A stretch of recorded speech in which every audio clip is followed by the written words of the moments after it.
Queridos amigos, meus irmãos e minhas irmãs, neste mês de maio, tão querido na nossa devoção, porque é o mês da Virgem Maria, vamos refletir sobre os dogmas marianos de uma forma muito breve.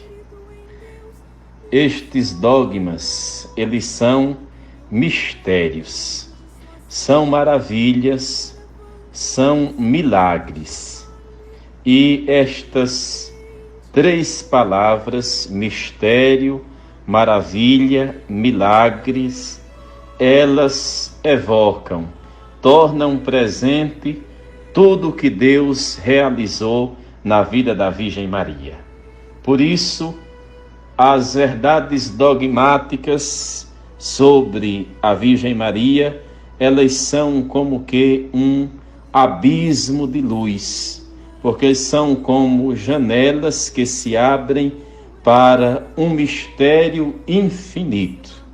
Então Deus abre uma janela para que nós possamos enxergar um pouco de uma verdade que nós entenderemos no mistério do céu. Por isso a janela está aberta para que nós olhemos para aquele lugar para onde nós caminhamos e onde nós desejamos chegar.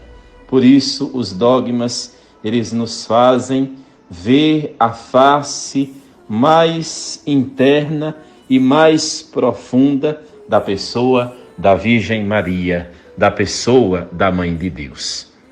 Por isso são 4 os dogmas marianos. Então existem as devoções a Nossa Senhora, que são muito particulares. Por exemplo, a devoção ela se dá mais num contexto cultural. As pessoas de Portugal, de Fátima, embora tenham uma grande devoção aqui no Brasil, são mais devotas de Nossa Senhora de Fátima, porque ela apareceu lá, é uma aparição. Aqui no Brasil se é bem mais devoto de Nossa Senhora Aparecida.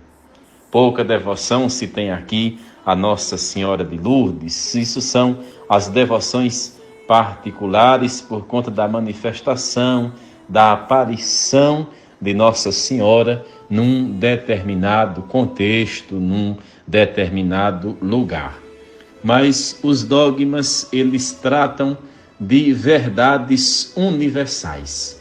São verdades universais sobre a Virgem Maria, não que as aparições não sejam verdades, mas todos nós precisamos acreditar firmemente nestas verdades definidas pela Santa Igreja como verdades eternas e santas do mistério de Deus, do mistério de Cristo, porque na verdade os dogmas marianos, eles são dogmas cristológicos, falam da verdade de Cristo, defendem a verdade de Cristo.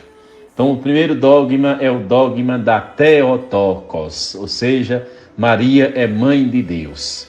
Ela é verdadeiramente mãe do Deus encarnado, mãe de Jesus Cristo.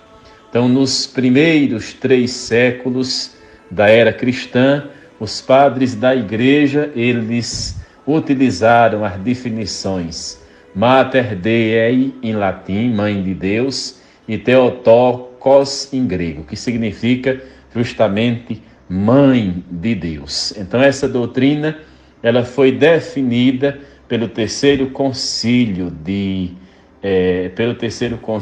que foi realizado em Éfeso no ano de 431.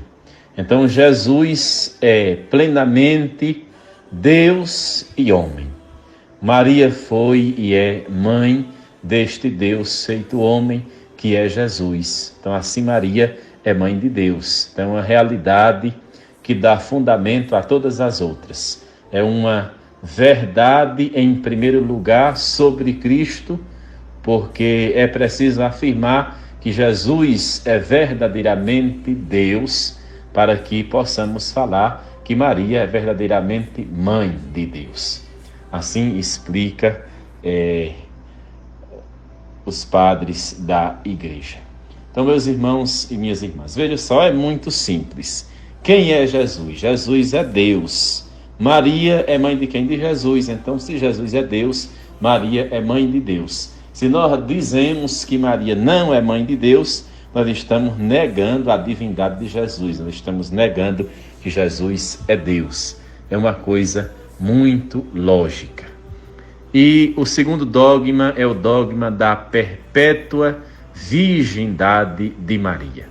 Então a igreja ensina que Maria é virgem antes, durante e depois do parto. Então é o dogma mariano mais antigo, não é? Já da concepção das igrejas do Oriente. Então este dogma afirma a real e perpétua virgindade, mesmo no ato de dar à luz o Filho de Deus, feito homem, que é nosso Senhor Jesus Cristo. A gente pode aprofundar isso no Catecismo da Igreja Católica, no número 499. Então, essa doutrina ela foi definida pelo Concílio de Trento em 1555, embora já fosse um dogma na Igreja primitiva, nos primeiros tempos da Igreja Católica, porque os escritos de São Justino e de Orígenes, padres aí do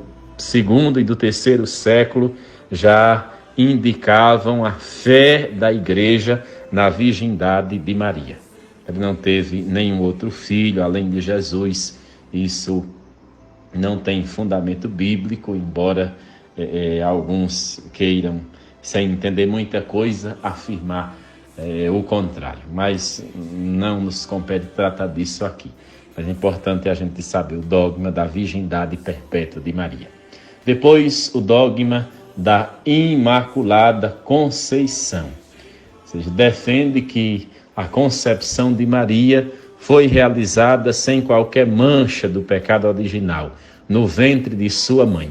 Então, aquele pecado original que nós nascemos com ele, o pecado das origens dos nossos primeiros pais que pecaram, desobedeceram a Deus, Adão e Eva, não é? E nós somos lavados deste pecado no nosso batismo. Maria, ela foi preservada deste pecado por Deus desde o primeiro momento da sua existência, como apontam até as próprias palavras do anjo Gabriel, saudando-a como Queraritomene, cheia, plena da graça de Deus. Então essa doutrina da Imaculada Conceição, essa doutrina definida como dogma, foi pelo Papa Pio IX na Constituição dogmática Ineffabilis Deus, Deus infalível, em 8 de dezembro de 1854. Por isso a gente celebra a festa da Imaculada Conceição no dia 8 de dezembro. Então, a Imaculada Conceição de Maria é adequado, não é? Ela é mãe de Jesus Cristo, que é completamente livre do pecado para gerar Jesus todo santo. Então, Jesus todo santo foi gerado num seio todo santo, santo da Virgem Maria. E o dogma principal, que é o dogma da Assunção de Nossa Senhora ao céu, que indica que a Virgem Maria, ao fim de sua vida terrena, foi elevada em corpo e alma à glória dos céus. Essa doutrina ela foi definida pelo Papa Pio XII na Constituição Munificentíssimos Deus, no dia 1º de novembro de 1950. Generosíssimo Deus. Então, a Virgem Maria, ela assumida por Cristo, ela foi elevada à glória dos céus em corpo e alma. Por isso a Virgem Maria, ela é sempre a imagem da igreja, ela é aquilo que todos nós somos chamados a ser. Ela é já agora aquilo que nós vamos ser quando chegar a plenitude dos tempos e acontecer, não é, a ressurreição de forma plena. Então, a Virgem Maria, ela é o sucesso da humanidade redimida pela Páscoa de nosso Senhor Jesus Cristo. Então o Papa Pio XII, ao proclamar este dogma, disse assim: Cristo, com a própria morte, venceu a morte e o pecado, e todo aquele que pelo batismo de novo é gerado sobrenaturalmente pela graça, vence também o pecado e a morte. Porém, Deus, por lei originária, só concederá aos justos o pleno efeito desta vitória sobre a morte quando chegar o fim dos tempos.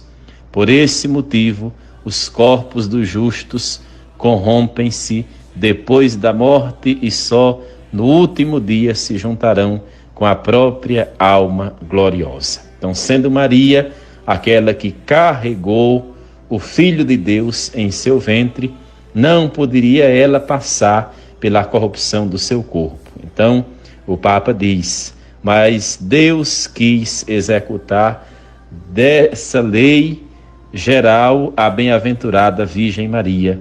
Por um privilégio inteiramente singular, ela venceu o pecado com a sua concepção imaculada.